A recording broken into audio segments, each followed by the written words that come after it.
Une résonance numérique qui fait sens à tout moment. Moi, quand on me demande: «Est-ce que tu crois en Dieu?», je leur dis: «Mais comment tout ça pourrait tenir finalement?» C'est-à-dire que c'est comme si Dieu jouait au loto tous les jours et qu'en plus de ça, il avait le combo gagnant absolument tous les jours.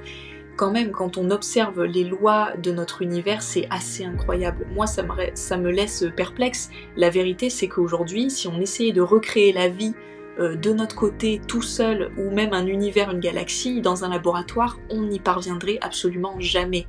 C'est, c'est de l'ordre du divin. En fait, euh, c'est quoi être aligné?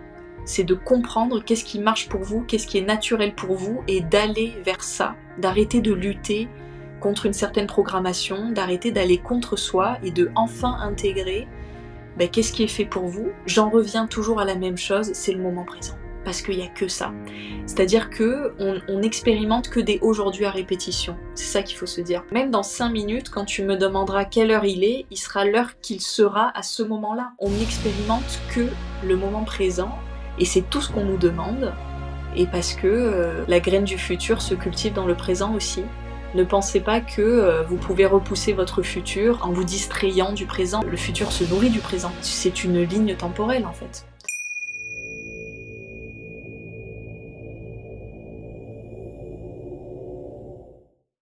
Bonjour à toutes et à tous et merci de nous rejoindre pour un nouvel épisode d'Époque. Je suis en compagnie de Ariel qui tient un compte Instagram et TikTok qui s'appelle Compte de Fête. Et je suis sûre que vous, pour tous ces abonnés, vous êtes pressés d'entendre ce qu'elle a à nous dire aujourd'hui. Donc, sans plus attendre, je demande à Ariel de se présenter et de nous raconter un petit peu son parcours. Bonjour, bonjour à tous. Merci Christy de m'accueillir sur ton podcast, ça me fait super plaisir. Moi, c'est Ariel du compte de Fée, F-A-I-T-S, et oui, petit jeu de mots, sur TikTok et sur Instagram. Voilà, je publie depuis maintenant 1 an et demi du contenu relatif à la spiritualité sur les réseaux. Alors, je suis déjà ravie de t'avoir ici avec nous, Ariel. Et j'avais énormément de questions à te poser. Comment tu en es arrivée à aller vers la spiritualité? D'où ça t'est venu? Et de la spiritualité, comment tu étends tout ça sur les réseaux sociaux et pourquoi? Alors comment ça m'est venu? Souvent on me demande: «Est-ce que j'ai des livres à recommander? Est-ce que j'ai des techniques particulières?» Comme si c'était apparu du jour au lendemain. Moi, personnellement, en vérité, c'est quelque chose qui a toujours fait partie de moi, dans le sens où j'ai toujours été une enfant qui était beaucoup dans l'introspection, voilà, beaucoup dans l'intériorité, le calme. J'étais plutôt quelqu'un qui observait, plutôt qui rentrait en action. Voilà, moi, je suis quelqu'un qui est quand même pas mal en retrait, et j'étais assez timide quand j'étais plus jeune, et je me suis toujours nourrie des expériences des autres à travers ce que les autres vivaient, les conclusions qu'ils en tiraient, et ben, du coup, ça me nourrissait aussi. Et ça peut être quelque chose aussi de négatif, dans le sens où du coup vous ne vivez pas assez de choses d'ailleurs. Ça c'est un peu l'équilibre entre l'esprit et la matière, mais bon, j'y travaille. Donc voilà, moi, au départ, c'est quand même quelque chose d'assez inné, de complètement personnel et intime. Et c'est vrai que voilà, avec les années, j'ai pris des risques dans ma vie, j'ai réalisé des rêves, mais j'ai aussi été confrontée à une forme d'adversité, à des épreuves qui font que, ben, vous êtes face à vous-même, vous êtes face à ce qui vous fait le plus peur, ce qui vous angoisse, et au bout d'un moment, vous sentez qu'en fait, il faut que vous changiez de niveau. Voilà, il faut passer à un niveau de conscientisation supérieure. Et quand la conscience s'élargit, et ben, tout simplement, il y a des choses que vous commencez à capter, des choses nouvelles. Et cette spiritualité, avec un grand S, elle s'élargit aussi. Et j'ai pris conscience avec le temps que j'étais une personne qui aimait aider les autres, mais qui aimait aussi partager mes expériences. Et au plus je faisais des expériences dites spirituelles de conscientisation, au plus j'avais cette envie de partager ce que je vivais, parce que j'avais conscience que, ben, finalement, on ne fait que se partager les choses, on ne fait que redécouvrir ce qui existe déjà. Et donc, j'avais envie de le partager sur les réseaux. Et à ce moment-là, le réseau social qui a explosé, c'est TikTok, hein, il y a 3-4 ans de ça, quand on était en confinement. Et je me suis dit, ben, finalement, je vais essayer, je vais voir ce que ça donne. Je me mets pas la pression, je fais juste quelque chose que j'aime. Je cherche pas à avoir des partenariats ou une espèce de communauté à la Squeezie, par exemple. Voilà, juste quelque chose de très naturel que j'ai envie de partager. Et puis voilà, ça fait bientôt, 1 an et demi, ouais, ça fait même 1 an et demi complètement et j'ai à peu près 25 000 personnes qui me suivent au quotidien et c'est magique, c'est que du bonheur et voilà. D'ailleurs, au passage, au départ, tes vidéos, tu les fais en anglais et non pas en français? Exactement, parce que j'ai vécu 4 ans en Angleterre, voilà. Quand j'ai fini mes études, d'anglais, j'ai été face à un choix dans ma vie, soit je restais dans ce qui me causait beaucoup d'angoisse, qui me plaisait pas finalement, voilà. Comme beaucoup de personnes, à la fin de mes études, je me suis rendu compte que c'était pas forcément, la voie, à laquelle j'aurais aimé me destiner, forcément, même si ça m'a apporté énormément de choses, l'anglais. Mais du coup, j'ai décidé d'aller vivre 4 ans en Angleterre et évidemment, bah, je parlais anglais, au quotidien et tout mon univers était en anglais, majoritairement. Donc j'ai voulu commencer, des vidéos en anglais parce que je me suis dit aussi que, vu que les réseaux sociaux marchent par géolocalisation, si je m'exprime en français dans un pays anglophone, on allait potentiellement pas voir mes vidéos et cetera et puis voilà, finalement, je me suis rendu compte qu'en fait, le plus naturel pour moi, c'est de parler dans ma langue maternelle qui est le français donc j'ai switché. C'est souvent qu'on t'entend parler, de choses vraies, de dire des vérités, même si elles peuvent vexer, même si elles peuvent être un peu lourdes pour certains, qui n'en sont peut-être pas encore conscients. Hem, qu'est-ce que tu apprends en fait, de notre vie à nous et de notre environnement, de notre univers qui puisse, toi te choquer, mais qui puisse aussi, déjà nous faire avancer et faire avancer les personnes qui t'écoutent? Oui, c'est-à-dire que souvent on me demande, quelles sont mes inspirations derrière mes vidéos. Moi, en réalité, je m'inspire de absolument de tout, de mon quotidien, des expériences des autres, des films, de l'art, bah, je suis quelqu'un de très sensible. Pour ceux qui font un peu d'astrologie, je suis Poisson, je suis un peu le cliché du Poisson, hein. C'est-à-dire que je suis, très hermétique à tout ce qui est créatif et imaginatif, hein. Voilà, comme je le disais en début d'interview, j'ai toujours été une enfant beaucoup dans l'intériorité et l'introspection et c'est-à-dire que j'ai toujours eu, tout un monde dans ma tête. Moi, ça ne me dérange pas de rester dans ma chambre, pendant des jours sans pour autant faire d'activité particulière parce que je me nourris de tellement de choses. Moi, ce dont j'apprends le plus, et ce qui me permet d'avancer aussi, c'est le niveau de conscientisation des autres personnes en face de moi. En fait, comme je le dis, les gens ne peuvent vous offrir que ce qu'ils ont en eux et que ce qu'ils sont au moment où vous êtes avec eux. Donc c'est aussi un miroir énorme et c'est aussi des choses qui nous permettent de nous rendre compte qu'en fait, ben, on est tous sur le chemin de l'initiation, potentiellement à des degrés différents, mais l'autre peut être aussi le déclencheur de notre propre conscientisation et comme ça, on s'entraide en fait, on ne fait que ça. Mmh. Et pour bien aussi préciser ma question et la deuxième partie de ma question, c'est, je t'entends souvent parler de ces personnes qui font aussi le mal, sur cette planète et j'aimerais aussi que, bah, que tu nous expliques un peu ce que tu connais, ce que tu sais de ce qui se passe, sans trop rentrer dans les détails. Oui, bien souvent, tout quand on parle de spiritualité, on va potentiellement parler de religion aussi, parce que voilà, ça touche au divin, ça touche à quelque chose qu'on ne peut pas forcément, toucher de façon matérielle. Donc, on va parler de foi aussi, mais la foi peut être, autant religieuse que spirituelle, hors des dogmes. Hem et donc oui, la foi, c'est quelque chose de primordial et il ne faut pas aussi renier la matière, c'est-à-dire tout ce qui se passe face à nous, hem, de toutes les horreurs également qui sont commises par l'homme, hein. Bien souvent, quand je parle de spiritualité ou même de religion, on me demande: «Mais, comment peut-on croire en un Dieu créateur quand on voit toutes les horreurs qui se passent dans le monde?» Moi, à chaque fois, ce que je réponds, c'est que justement, je crois que, l'horreur est humaine, mais le pardon est divin dans le sens où nous avons un libre arbitre, celui de choisir est-ce qu'on fait les choses dans le bien ou dans le mal, mais au bout du compte, le pardon sera accordé à celui qui veut vraiment être repenti. Mais oui, en attendant, le mal existe parce qu'il y a des hommes dans leur libre arbitre, des hommes et des femmes, hein, dans leur libre arbitre qui décident de faire le mal. Et ça existe et ça fait aussi partie de l'expérience humaine avec un grand H. Je suis assez d'accord. Il y a aussi quelque chose que j'ai dû arrêter de faire, moi, quand je suis rentrée dans la spiritualité, c'est écouter la musique. En Mmh. fait, quand on comprend que les fréquences ont une vibration particulière et peuvent interagir de manière positive ou négative sur notre corps, à un moment donné, on arrête d'écouter, en tout cas, de la musique ou faire des choses qui ne sont plus en résonance avec nous-mêmes.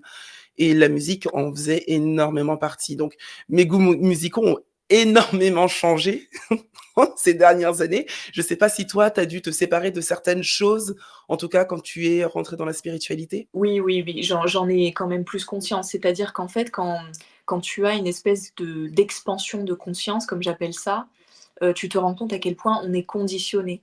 Et le pire, c'est qu'on est conditionné, mais on ne se pose même pas la question de: «Est-ce que c'est juste pour nous ou pas?» On ingère l'information, on la juge vraie, sans vraiment faire de travail de recherche derrière, en se posant la question de: «Bah, est-ce que c'est vraiment bénéfique pour moi ou pas?» Et après on se pense libre. Ben, désolée de vous dire que non, on n'est pas forcément libre.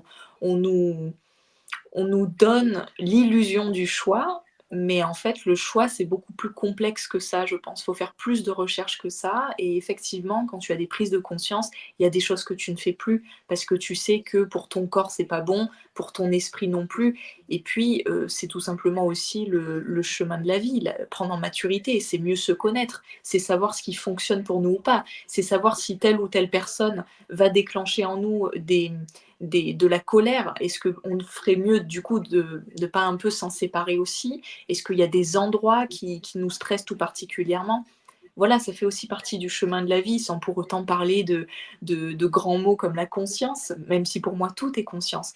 Mais c'est ça aussi que j'ai envie de dire aux gens, c'est que en fait tout est spirituel. C'est juste un état de conscience, c'est selon comment vous l'appelez, mais parce que moi je considère que la vie, par définition, est spirituelle. Ben en fait, tout est spiritualité, quoi. Tu parlais du libre arbitre, ou en tout cas du choix. Donc, pour toi et personnellement je le pense aussi, je pense que, on nous fait miroiter un certain libre arbitre que nous n'avons pas, mais toi dans ta position à toi et dans tout ce que tu as pu apprendre depuis le début et de ce que tu ressens, le libre arbitre nous n'avons aucun libre arbitre. C'est très compliqué effectivement la notion de libre arbitre, c'est-à-dire qu'à partir du moment où on est dans des sociétés où on doit respecter des règles, déjà, il y a des tenues, il y a des comportements à avoir en société, ce qu'on appelle le masque social, hein. Je pense que tout le monde, connaît ça, tout le monde le pratique. Même moi, là, tout de suite, je pratique le masque social puisque je suis, civilisée, je te parle, je suis habillée, tu vois? Je ne suis pas, telle que je suis venue au monde. Sinon, ça aurait eu des petits incidents. Mais oui, le libre arbitre, c'est quelque chose de compliqué, mais en fait, comme, un ami à moi me l'a dit: «Savoir coûte cher, mais ne pas savoir vous coûtera encore plus cher». Ce que je conseille aux gens qui m'écoutent, c'est de se rendre libre et autonome de par le savoir, mais surtout de par l'application de ce savoir. Vous pourriez ingérer tous les livres d'économie, de spiritualité, de religion, de business, de tout ce que vous voulez au monde. Si vous n'appliquez pas ce que vous avez appris, ça restera de l'ordre de l'apprentissage mental. C'est pour ça que la spiritualité, ce n'est pas quelque chose qui est simplement réservé aux intellectuels. Parfois, il y a certaines personnes qui vont avoir un mouvement de recul en disant: «Oui, toi tu es spirituel, c'est-à-dire que tu réfléchis, tu te poses un peu trop de questions». La spiritualité, c'est aussi la rencontre de la matière. Quelqu'un qui travaille, par exemple, le bois, un menuisier, il est tout autant spirituel que moi, en fait. Il y a pas de hiérarchie à ce niveau-là. Donc voilà, on rencontre la spiritualité à différentes phases et à différents niveaux de sa vie. Encore faut-il en être conscient. Mais bien sûr que lorsque notre libre arbitre est obstrué par certaines choses, c'est dur d'être libre. Ouais, bien sûr, parce qu'il y a la liberté, dans la tête, il y a les libertés physiques. Mais je pense qu'on on est tous confrontés à ça, malheureusement. Oui, on y est tous confrontés et aussi ce manque de liberté que nous nous infligeons à nous-mêmes à cause de ce côté marketing, hein. J'en parlais, dans l'un de mes podcasts où, une femme, qui parlait des accouchements et qui parlait des douleurs de l'accouchement, oui ou non, est-ce que c'est vrai ou pas? Et en fait, on se rend compte quelque part que c'est très marketing. Quand tu vois les femmes, crier, hurler comme ça dans les films, on se dit que forcément, oui, ça doit être quelque chose qui fait mal, alors que pas forcément. Et il est là aussi le problème, en tout cas, le problème auquel on fait face, c'est que c'est très marketing. Il faut que je ressemble à ça, il faut que je fasse ça. Si je ne suis pas ça, je ne suis rien. Et à partir de ce moment-là, il y a rien qui fonctionne, en fait. Et revenir à soi, en tout cas, c'est, je pense, la meilleure façon, en tout cas, de pouvoir se sortir, en tout cas, de cette matrice. Et toi, qu'est-ce que Mais tu peux nous dire de cette matrice, justement, parce que tu en parles souvent? Excuse-moi, je te coupe. Dis-moi. ouais, bah, justement, je rebondis sur ce que tu es en train de dire parce que il y a une idée qui m'est venue comme ça. Quelque chose de très marketing dans notre société, c'est l'amour. Comment on envisage l'amour, comment on devrait aimer, les relations, à quoi ça ressemble d'être amoureux, qu'est-ce que c'est le vrai amour. Hem, Aujourd'hui, il y a beaucoup de personnes qui confondent encore la passion et l'amour. Il y a un ami à moi, un auteur, qui a dit, et une très belle phrase: «La passion consume, mais l'amour construit». Joseph, si tu nous regardes, c'est pour toi. J'aime beaucoup cette phrase parce que même l'amour est marketé dans nos sociétés. Il y a un film également que j'aime beaucoup, parce que je suis quelqu'un qui regarde pas mal de films et de séries, c'est 500 jours ensemble, avec, Joseph Gordon-Levitt et Zooey Deschanel. Je sais pas si tu connais ou si les spectateurs, connaîtront. Ce film, c'est aussi la démonstration d'un jeune homme qui, toute sa vie, pensait que aimer, c'était comme dans les films, c'était comme dans les jeux vidéo, c'était comme ce qu'on lui avait vendu dans les livres. Et en fait, il se rend compte que non, c'est beaucoup plus complexe que ça et que bah, il doit faire face à la multiplicité, la complexité de l'être humain qu'il aura en face de lui dans cette histoire. Donc, l'amour, oui, même l'amour est marketé, alors qu'on vient de ça. Pour moi, on vient de l'amour. Pour moi, comme je le dis, il y a que l'amour et le non-amour. Je dis même pas qu'il y a l'amour et la haine, tu vois. Pour moi, la haine, ce n'est même pas un concept qui pourrait se mettre en face de l'amour, parce que seul l'amour crée. Tu vois. Pour moi, il y a l'amour et le non-amour. Tu vois ce que je veux dire? Donc oui, la matrice, il y aurait beaucoup de choses à dire dessus. Je fais partie des personnes qui pensent qu'effectivement, on projette une certaine forme de réalité basée sur notre système de croyances. Et par exemple, un quelque chose d'assez concret là-dessus, je ne sais pas si tu connais ou si les spectateurs, connaîtront, c'est l'effet Mandela, par exemple. C'est un effet qui est Oh, assez j'adore, fascinant. j'adore. Ouais, c'est Très un effet qui fascinant. est assez et c'est vrai, c'est vraiment la preuve que notre esprit a une idée préconçue de quelque chose et après quand il est face à quelque chose qui va à l'encontre de sa croyance, ça peut réellement engendrer une forme de disruption cognitive. Ça peut être très violent et en fait, bah, l'univers, ce n'est que ça. C'est intéressant que tu parles de l'effet Mandela, je l'expliquais à une amie, l'autre jour, c'est aussi drôle de voir la définition qu'ils en donnent sur Google, et je trouvais ça très drôle parce que, l'effet Mandela déjà alors moi j'en ai fait l'objet, il y a pas longtemps parce que je regarde souvent une série que j'adore, dont j'ai plus le nom en tête, mais j'adore d'ailleurs. Mais, je me souviens d'un passage qui est tout au début où elle dit une phrase. Sauf que quand je regarde la série avec ma copine, et ben, c'est plus du tout la même phrase. Je vais en Afrique et là, je reviens, c'est la même. Et là, je me dis, ah, vous êtes bons, les gars, vous êtes bons.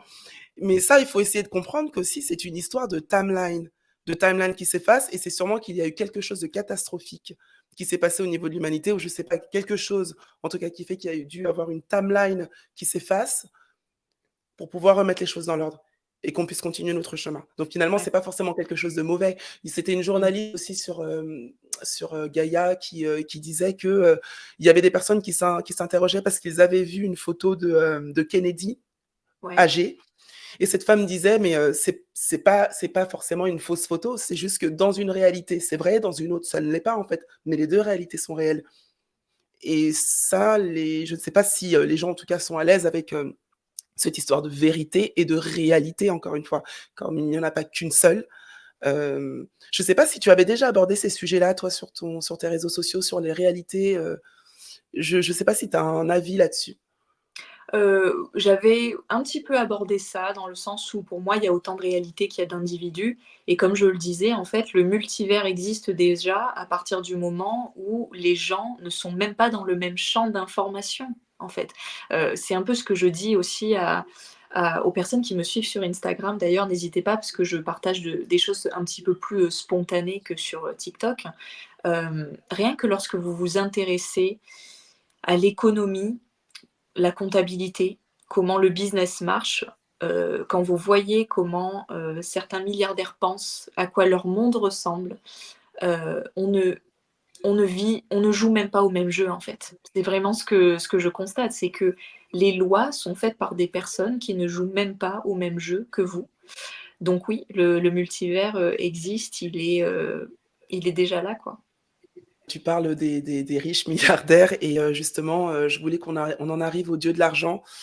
Quelque chose que j'avais entendu de la bouche de Billy Carson, je ne sais pas si tu le connais? C'est, Oui, oui. voilà, Billy Carson et il parlait de comment gérer son argent et en fait, il en est venu à la famille Rothschild et en fait, il expliquait que la famille Rothschild, en fait, dès qu'elle a un enfant, elle prévoit un business model et un business plan sur 300 ans. Ce que nous on nous apprend pas à l'école, en fait. Mmh. Donc forcément, ça nous donne tout de suite une idée, une vision erronée de l'argent. Est-ce que c'est bien, c'est mal? Qu'est-ce que c'est en fait? Est-ce que j'en ai besoin ou pas? Pourquoi faire? Alors que clairement, dans le monde dans lequel on vit, nous avons besoin d'argent. J'aimerais avoir ton point de vue là-dessus. Ouais, très intéressant. Oui, Billy Carson, je connais, je m'intéresse, effectivement à toutes ces histoires de familles, riches et cetera. Effectivement, c'est un petit peu aussi mystérieux tout ça. J'aime à penser que l'argent n'est pas un problème, mais le manque d'argent en est un. Effectivement, l'argent aujourd'hui, c'est une énergie, c'est un échange, pardon. Hem, mais aussi, c'est quelque chose qui est utilisé pour asseoir un certain pouvoir, une certaine domination. On le voit tous, effectivement. Moi, ce qui me fait mal au cœur, c'est qu'il y a des gens qui ne vivront jamais certaines expériences, certains potentiels parce qu'ils n'ont pas les moyens. Ça, je trouve ça, grave, quand même gravissime, mais bon, ce sera peut-être pour une prochaine vie. Hem, Effectivement, on peut se demander, mais comment on peut vivre dans 2 mondes aussi, parallèles, aussi différents?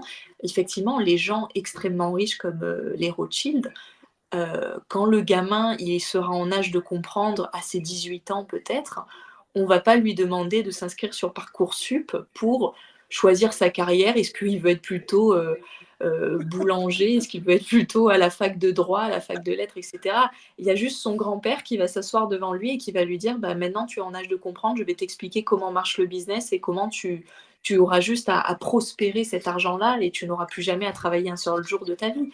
C'est quand même 2 perspectives différentes et c'est là où en fait la matrice se met en place. C'est qu'aujourd'hui, tu n'as pas le droit de parler d'argent à l'école, tu n'as pas le droit d'enseigner l'argent à l'école. Si tu veux avoir une espèce d'éducation financière, il va falloir que tu te renseignes en comptabilité, que tu fasses des études en termes de business. Mais là encore, qu'est-ce qu'on t'apprend réellement? On t'apprend les bases, je ne sais pas si on t'apprend réellement tout ce qui se cache derrière. Et puis on va pas se mentir, il y a seulement 1% des plus riches qui détiennent toute la richesse du monde. À partir de ce moment-là, le fossé se creuse et il y a une énorme inégalité. Moi, ce que j'en dis, c'est que faut pas non plus se sentir complètement prisonnier de ça, sinon on sort plus de son lit et on se dit finalement à quoi bon. Vous pouvez quand même être libre et être heureux sans pour autant être milliardaire et heureusement d'ailleurs, Dieu merci. C'est pour ça que moi, je tends à une plus haute conscience, parce qu'en fait, je ne cherche pas à être riche financièrement, je cherche à aller au maximum de mon potentiel intérieur et à tout simplement réussir mon incarnation. Ça va potentiellement pas être dans le financier, mais en fait, qu'est-ce que l'abondance aussi? Ça, c'est un sujet très intéressant.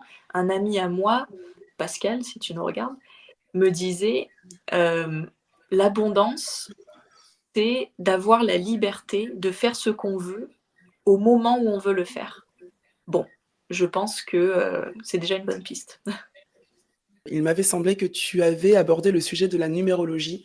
Dans quel cadre et aujourd'hui, comment tu l'appliques et qu'est-ce que tu comptes en faire aussi?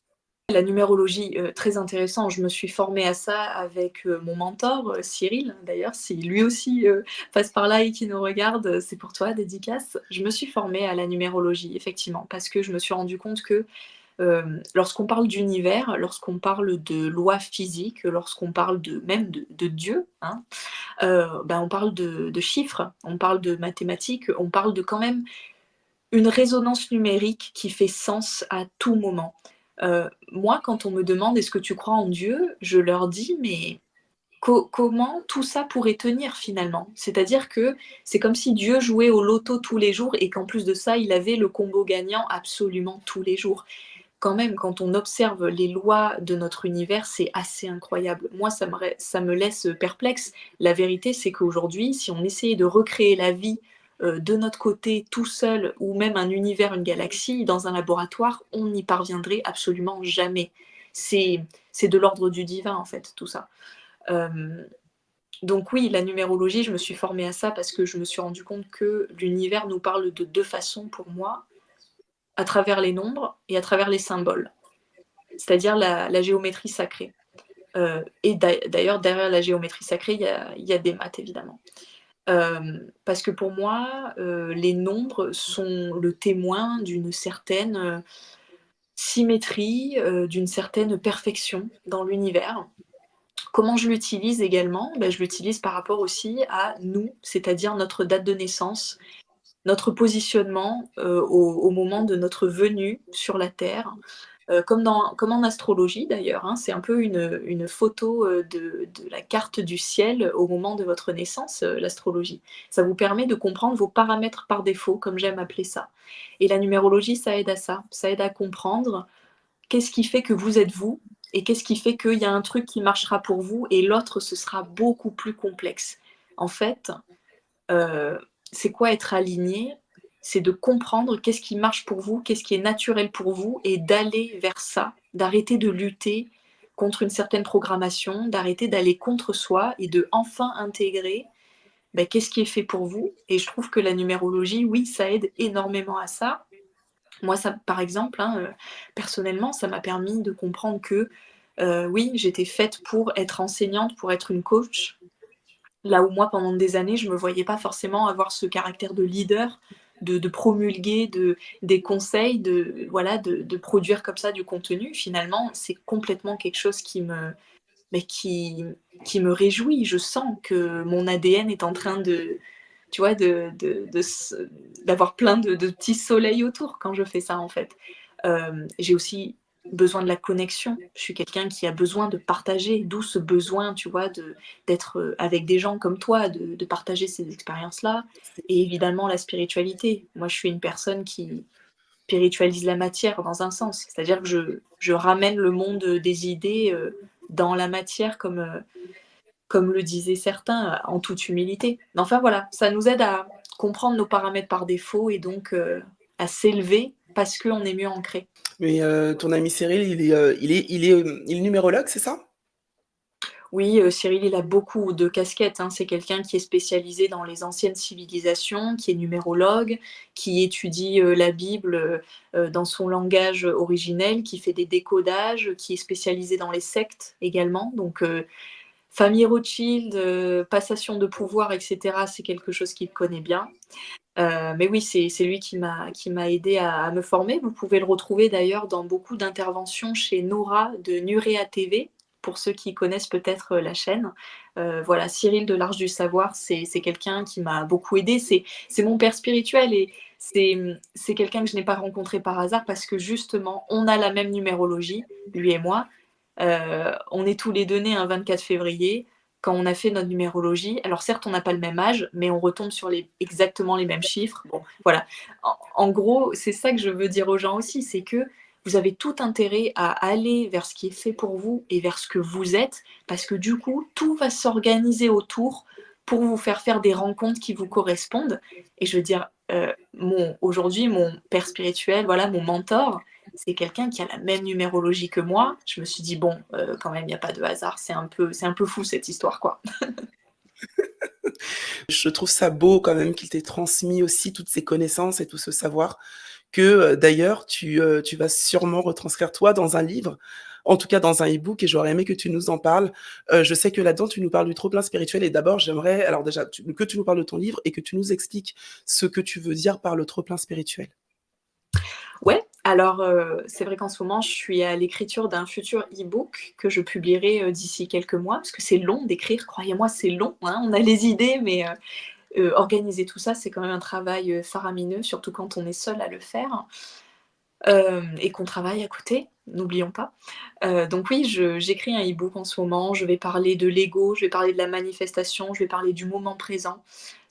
Pour moi, c'était l'étape, d'après. C'est-à-dire que dans ma vie, j'ai toujours fantasmé quant à l'idée de publier un livre un jour. Je me disais que ce serait, quelque chose de bien à faire dans ma vie, j'avais envie de ça, mais je trouvais pas forcément le truc sur lequel j'avais envie d'écrire. J'avais déjà essayé d'écrire, en anglais, sur un roman, voilà, j'avais même déjà écrit un chapitre et cetera. J'avais essayé en tout cas, c'est quand même un exercice qui est très stimulant, intellectuellement et créativement. Mais, le fait d'écrire sur la spiritualité finalement, c'était exactement, ce que je devais faire. Surtout quand j'ai passé autant d'heures à écouter, le maître spirituel Eckhart Tolle, qu'on connaît tous évidemment, le pouvoir du moment présent, c'est un peu la base, hein, si vous voulez rentrer dans la spiritualité. Et en fait, ça me parlait énormément cet ouvrage et pour moi, c'est tellement naturel de parler de ça. Une de mes qualités, en toute humilité, c'est une forme d'éloquence par rapport à ces sujets-là. Tu vois, ça coule de ma personne, je réfléchis même pas et donc je me suis dit: «Ben, utilise ce talent-là, retranscris-le dans un objet, dans quelque chose où les personnes pourront en profiter également». Donc voilà, en ce moment, j'écris là-dessus et comme tu le soulignais,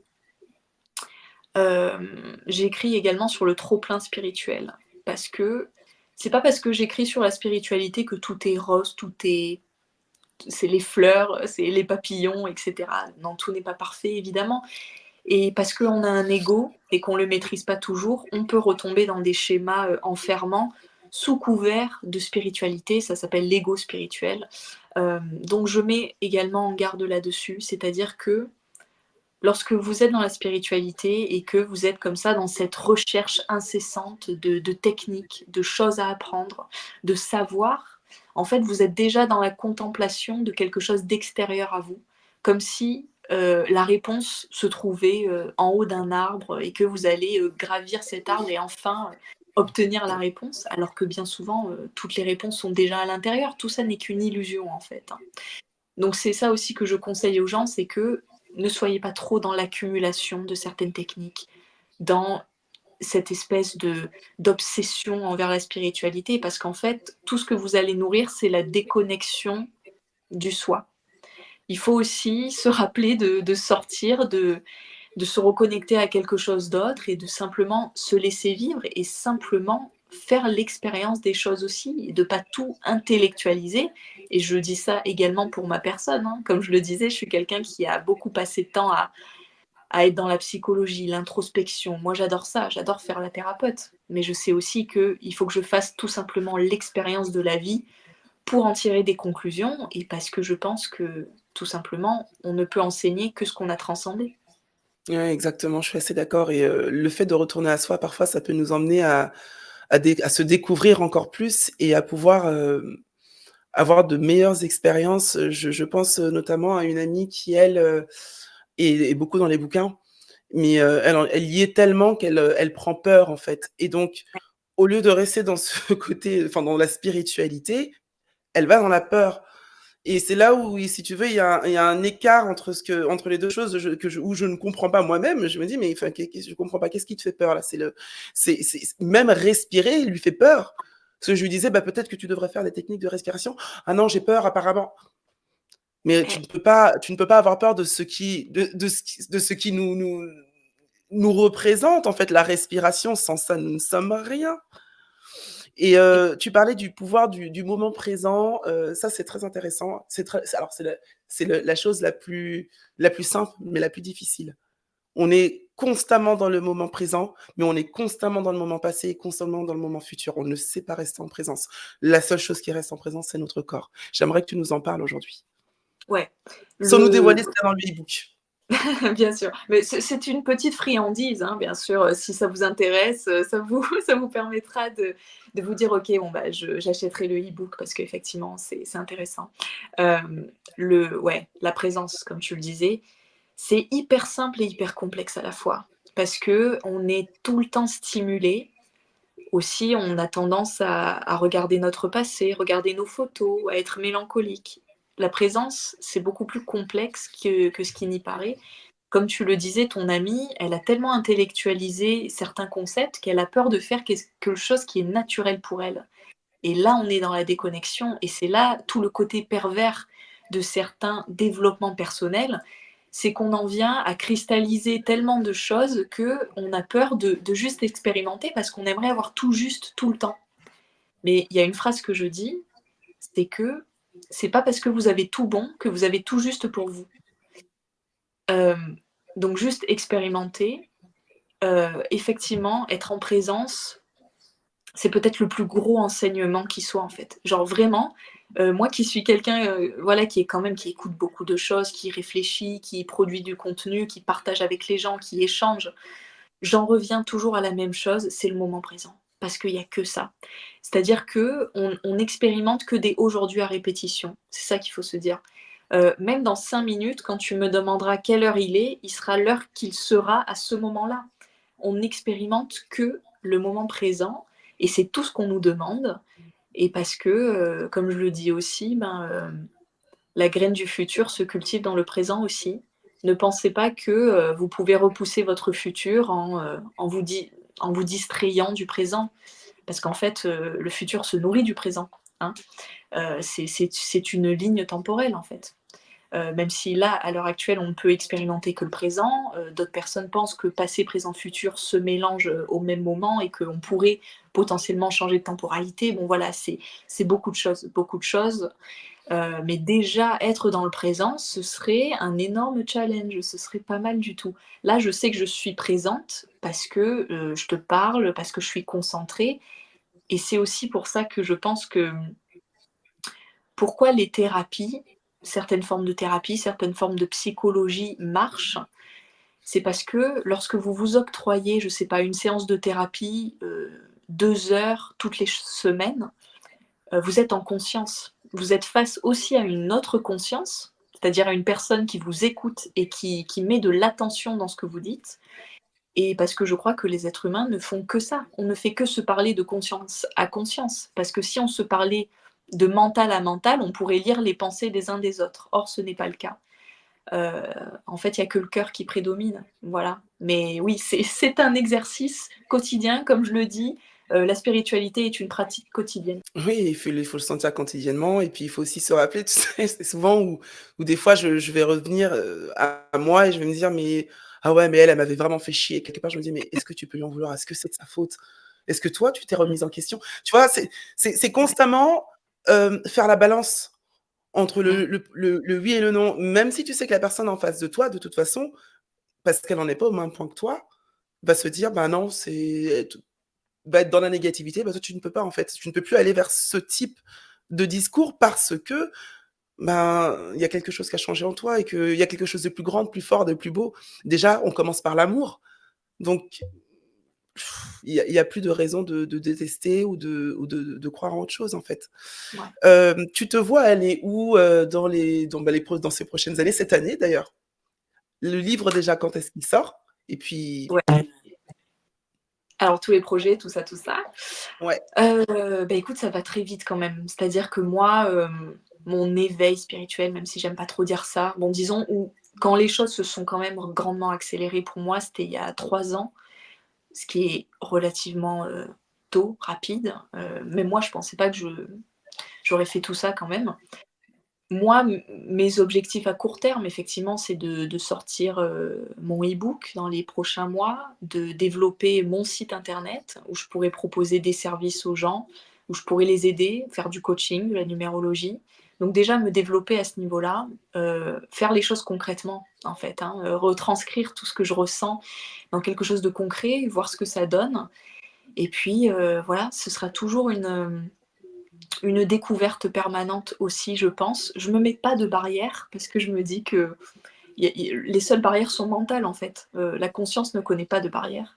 Donc, pourquoi pas, faire des séminaires plus tard, des formations, pourquoi pas m'exprimer en public. Là, voilà, par exemple, aujourd'hui, tu me reçois. Je pensais pas que ce serait, encore possible, il y a quelques mois et j'en suis très heureuse. Voilà, potentiellement, que ça va grossir, ça va s'agrandir et même si ça n'est pas le cas, c'est pas grave parce qu'en fait, encore une fois, c'est tellement naturel pour moi, c'est tellement, moi, en fait, que je ne calcule pas les choses et c'est ce que je conseille aux gens. Quand vous ne savez pas vers quoi aller, demandez-vous qu'est-ce qui est naturel pour vous?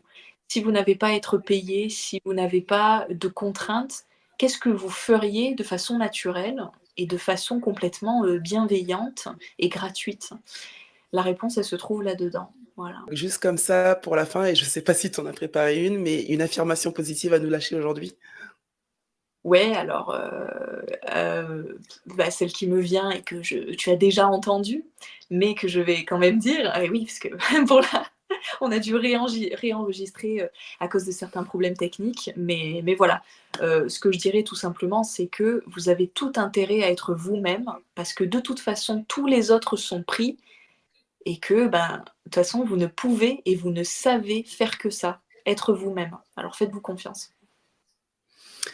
Eh bien, sur ces jolis mots, je te remercie d'avoir été une seconde fois, sur, cette plateforme, sur Epoch et je pense vraiment que, en tout cas, je te souhaite tout le succès et tout le meilleur parce que je pense que c'est mérité. Alors je ne sais pas si c'est une question de mérite, mais je pense que ton parcours, il est beau et que les personnes, ne en gagneraient peut-être en conscience à te regarder et à t'écouter. Et peut-être à être, dans tes thérapies, je sais pas, ou dans tes, séminaires. Oui, bah, Donc et encore une fois, merci beaucoup Christine de m'avoir reçue pour la deuxième fois, mais comme je te l'avais dit aussi en message privé, je pense que tout est juste. Je trouve que cette interview, elle est encore meilleure que la première d'ailleurs, donc franchement, on a tout gagné et voilà, je te souhaite que le meilleur aussi pour tous tes partages, en conscience. En tout cas, encore merci. bon, bah, merci et moi je vous retrouve la semaine prochaine pour un nouvel épisode.